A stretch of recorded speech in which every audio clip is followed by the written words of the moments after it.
so we have Andy Cramond here, professional retired rugby player, and we're just chatting to him about all things concussion and head trauma and head injuries in rugby. So first off, Andy, thanks so much for coming into our office here in Edinburgh and chatting with us. It's great to have you here. Yeah, finally. And yeah, I just want to learn a wee bit about your experience and just sort of your understanding from suffering concussion and head injuries in rugby and what your kind of learnings from that has been. Yeah, so I was been a professional rugby player for the last eight years.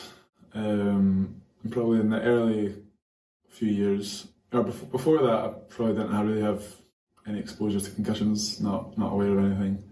And then the early years in France, I probably did suffer a few that were kind of unreported, or I didn't necessarily understand, and maybe doctors didn't really realise and whatnot. And then I went into it was sort of towards the end of my second season. I got a real big blackout. I think that was kind of I maybe never really fully recovered from that, and I just so every next one just kind of, or it was harder to recover. So yeah, I did push on for another. I did carry on for another 5-6 years, but sort of every year I would be having at least 2, sort of 3. There's several years where I had to sit out for 3 months. So you're kind of not. Your Andy's normal was not. Yeah, well, but and then it's weird because then initially when you're trying to get back to training and you might. Well, so for myself, everybody's different. I would get lightheaded if I was doing exercise. Okay. That was sort of one of my main things. So, but then they got to a point where after however many weeks or months, you kind of forget what you were like before. Okay. So like you don't know what your baseline was, and like you think you don't exercise. If it's a real intense workout, you'd be like, I'm maybe feeling a bit lightheaded, but I'd probably sort of trying to think, well, would I have felt lightheaded before? Yeah, you're trying to normalise it. Yeah. So exactly. So and I think that's interesting you're saying that, because we've had a few athletes and people within case studies, and they say the same thing. Right. They start to then question their own feelings and their own emotions in terms of, am I just overthinking this? Well, exactly. Am I being too soft on this? And it is the whole sort of placebo effect. Yeah, your brain can do crazy things. So I know that's sort of something I learnt about. It's called nocebo effect, when because in the media there's lots of things. Oh God, everybody's going to have CTE. You start you start worrying about it, and then that can sort of play tricks on your body. And so I tried to probably justify maybe some feelings, thinking, oh, it's just my brain playing tricks on me. And then I eventually got to a point where I thought, no, I can't. It's not just playing tricks. There is something going on. So that's when I decided, I needed to stop. Yeah, no, that's good, because obviously one of the articles that was in the Times when you announced your retirement, it was saying that you still feel like rugby gave you so much. Yeah. And it's so nice and refreshing to hear that, because obviously from here at HIT we're not trying to change sport in the sense of stop people playing it. We're just trying to improve the safety of it. Yeah, for sure. So that was really obviously interesting to hear that from your perspective, that you still feel like you've gained so much from the sport that you loved. And, it's just kind of making that awareness out there that you can suffer concussion and you can still love your sport and be involved in other capacities. I think it is. Yeah, it's all about. And I've kind of went off my own back to go and educate myself. So I did a course where there's a guy called Dr. Marshall. He's a chiropractor to trade in Canada, Ontario, I think, or Toronto, whatever. And he's got a course, sort of online course you can sign up to. There's one directed at professional, medical doctors and whatnot, to upskill them, and there's one to for people to normal average Joe to learn about their own.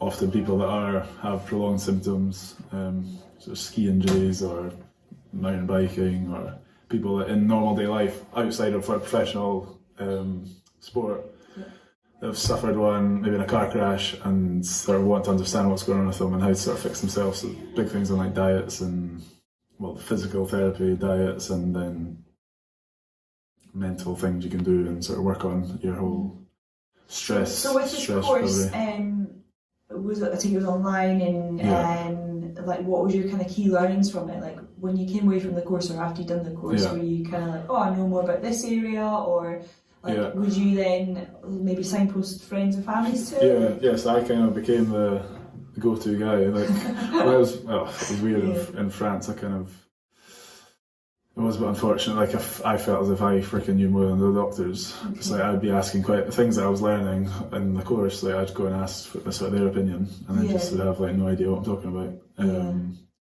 So they were very safe. Like the main thing I learned was like here, and I think it's probably improved here in the UK. But again, it's just like they just don't know. They're just not being taught it. So it's still a great area. Yeah, exactly. They're trying to be really safe. So it's like if someone has a concussion, they were good. They were like literally go and don't do anything. Yeah. But that's like the old research. All the research now is like you actually need to like get back to activity and get back to it. And like that's the rehab to concussion is actually getting back into like sport. And if it's running, if you go running and you feel that's what gives you a sore head or lightheaded, it's like you got to expose yourself to that to like progress. Yeah, of course. So that was a big thing I took from the course, and that was something I was able to like share with some of my mates. Because that's what Laurie Tennant, a young mountain biker that we did a case study on, he said the exact same as you. Is he went away, educated himself on head injuries and concussion, and he went to see a neurologist, and the neurologist gave him a training plan, and the training plan was like a phase back into exercise, and he was like, I've got these exercises where I'm throwing and catching tennis balls and things like that. Train the brain.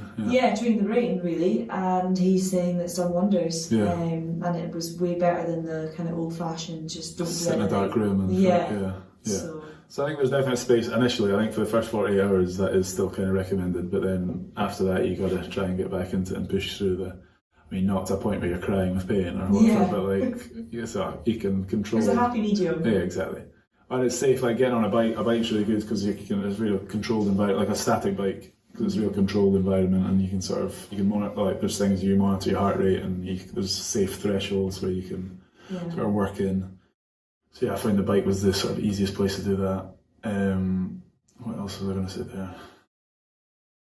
You were talking about the brain training. Yeah. So that's something I'm going to explore. There's a guy in Lyon. He used to be in Switzerland, and he just moved to Lyon. Okay. It's called Neurovision. Okay. And it's actually sort of, I think he works with like F1 drivers for training the brain, and sort of even like business people that wanting to upskill the brain, like get the most out of the brain. So more output. So one of my friends has been there. He's exploring that on behalf of Proval, which is the players' union in France. Okay. So he retired 5 years ago from concussions. A Canadian guy, Cameron Pierce, and he's been very outspoken, sort of in French media and been on TV and things. And so he's gone and done this neurovision training. It's like an intensive week, and it's just doing all these balls, and you wear goggles and you freaking do all these different activities, and sort of his baseline, and by the end of the week he had improved so much and feels so much better now. He's been really encouraging of that, and sort of telling me I really need to go and get myself over there. Because there was an article that I read as well about the neurons and reactivating them and getting them to fire properly. Well, that's it's reconnect the connections. Recalibration of it. Yeah, exactly. Yeah. So it makes sense when you start to learn a wee bit more about it, but obviously we're at a stage where that knowledge and education is not widely shared and spread. No. So for the average Joe out there, they're not going to know that or know where to access that information. No. So. And I think what is obviously more out there is like the dementia for older people. Obviously the worry now is that it's come in earlier for sports people, but this is similar. Like there's lots of things now saying like learning a new language is like the best way to like keep your brain healthy and sort of deter dementia. So it's like as people get older, it's like keep trying to pick up a new skill. If it's like learning a musical instrument or learning a new language, that's sort of they find as the best way to train your brain and make those new neural connections. And so again, that's unless you're telling us you're going to learn Spanish then. Well, that could be the next. Try the guitar, pick up a guitar. I tried to get my dad to learn the guitar, but I don't know. he's not been too consistent with it. How do you play reserve? No. No. But that's what I mean. That's maybe my next you're trying to sharing that knowledge. Yeah, exactly. No, it's good. For us here at HIT, obviously our tech helps give that G-force reading and lifetime data to understand a wee bit more. So it's not just I've got a sore head. Well, I've got a sore head. And you've had the force, and so it's probably likely that you've got a concussion. Yeah, I mean, I think it's awesome, and it's sort of a non-intrusive device that you can just chuck on, and it's pretty simple with a light. It just tells you, okay, red, okay, stop, just take a break, walk down the mountain. No, but that whole education of the thing, I think, is and it's. Us as players, obviously, we have sort of meetings and get as I said, this players union come in and sort of make people aware. I was like, I don't actually know if they do that to the coaches. Okay, right. So you think there needs to be more of a conjoined approach? Yeah, well, and then for all the club doctors, like, I know there's a stat in it's like American medicine, like, I think that's not the case. I think surely rugby doctors, well, I say that surely, I hope they've been given a bit more education, but like in America, I think when like a doctor goes through medical school, I think they spend like a total over the 4 or 5 years, it's like 8 hours over 5 years on concussions. Yeah, I think you'd actually told me about this before, Andy, and I'd read about it as well, and how that there's, and I've got a friend who's actually FY1 doctor. Right. We had a really sort of off the cuff conversation, and she was saying, I've not done anything on concussion. No. So that's obviously a bit concerning. So hopefully that can change a bit, and I suppose you'll always get some doctors that are more keen than others, and some will go out their own way to sort of educate themselves about it. As I said, this Dr. Cameron Marshall, he does offer a course to teach medical professionals, but I mean, I think that needs to get to a point, and there's still sort of older doctors around, so I suppose that's maybe in the next cycle of doctors, the younger guys come through, they'll maybe be a bit more aware of it all. And, push them out. Well, saying that, I think Dr. Robson, I think, as far as I know, is apparently very, very good about it all with Scottish rugby, and he's an older gentleman. Yeah, very politely written. And I think that's true. Like, we obviously work with Professor Angus Hunter and Dr. Howard Hurst, and Dr. Howard Hurst specialises within mountain biking and concussion and head injuries, and he's very much saying that it's an area that he's specialised within, and it's an area that he's specialised within his research. But he still, sort of says, there's a massive gap here across the sort of whole ecosystem of practitioners, healthcare professionals, and in the understanding and attitudes towards concussion. We were at events and we've got athletes saying, I've never had a concussion, and it's not going to affect me. And the reality of it is, it's not just. It doesn't just affect athletes, it affects someone can be walking out in the street and suffer concussion, someone can fall on their head. And that's what a lot of, obviously, the sort of latest publications are talking about, the public health concern and it being linked to the neurodegenerative diseases, which you spoke about with the dementia link. So it's all kind of a full circle. And obviously earlier on you touched on how the sort of advice you would say is to be sort of learning new skills and sort of training your brain.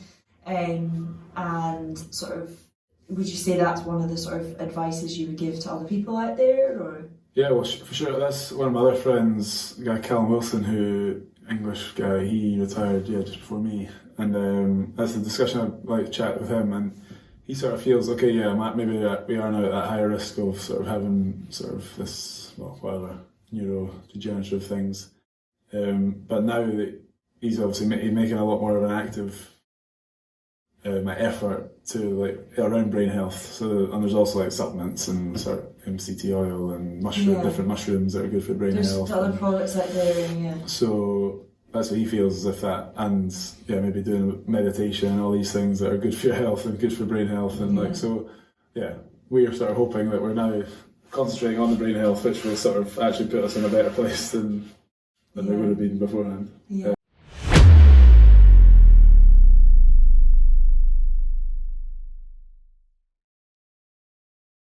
So just going back to kind of talking a wee bit about the HIT device, What is it that excites you about the hip device? Well, I think going back to a previous question as well, that what would I have done different looking back now? Part of that education that I've come across is the importance of early removal after impact and how the recovery can start from then. Whereas guys that maybe have an impact and then keep playing, that just prolongs the recovery. If you suspect you got one and you come off early, or if you've had one and you come off early, you might be available. If you follow the return to play things, you could be available for the next game. Whereas the chances of you being available for the following week, finishing the game and not lowering your internal body temperature just after the impact, you're at risk of missing maybe the next 2 or 3 games. Again, everyone is different, but I think that's the hip thing. That's the hip device. That's what's cool about that, is that there's that instant recognition of, okay, well, suspected concussion. Let's get you off. And I presume does the coach or the doctor gets an alert just on the device. A notification, and basically it's like a text message. Even if it's there, number 4, number 6. Get them off. I was had a threshold impact. It's red. You take them off. It's a massive impact to the head. So there's that instant recognition and get them off, and again then have that discussion. But it's that's just mitigating the risk of it actually causing prolonged effects. And what else was I going to say there? Would you use the tech yourself? Well, yes, but then that's just that discussion we're having of how to implement it into. But then I wore a headgear, so that's the first step. Yeah. That's a lot of guys don't like wearing headgears. And why do they not like wearing the headgear? Just feel sort of affects the hearing and hot and sweaty and. Okay. So it's got a barrier for them then. So that can be for some people. I know some people that try to get used to it, they sit with it in their house. Like, sit and watch TV. Watch TV. They'll sit and watch TV. I remember James O'Connor tried to start wearing a headgear, and that's what he said, he'd sit and even though you'd see him just doing like extras, he'd always be wearing his headgear and he'd sit and watch TV with it, just trying to sort of get used to it. That's amazing. He's not been wearing it since. That's why you hear like Lewis Hamilton doing the same in bed. That's big hell. His head's off the side of the bed, and he's just like raising it up. Everyone's getting used to it, because like when you put it on, it can be like quite close. Yeah, for sure. Another thing about the hit school is, with rugby, the rule changes are coming in, which is to try and protect the heads, protect the players, but that is sort of changing the game and having a big effect on the game. Whereas you guys, you're not affecting the sport.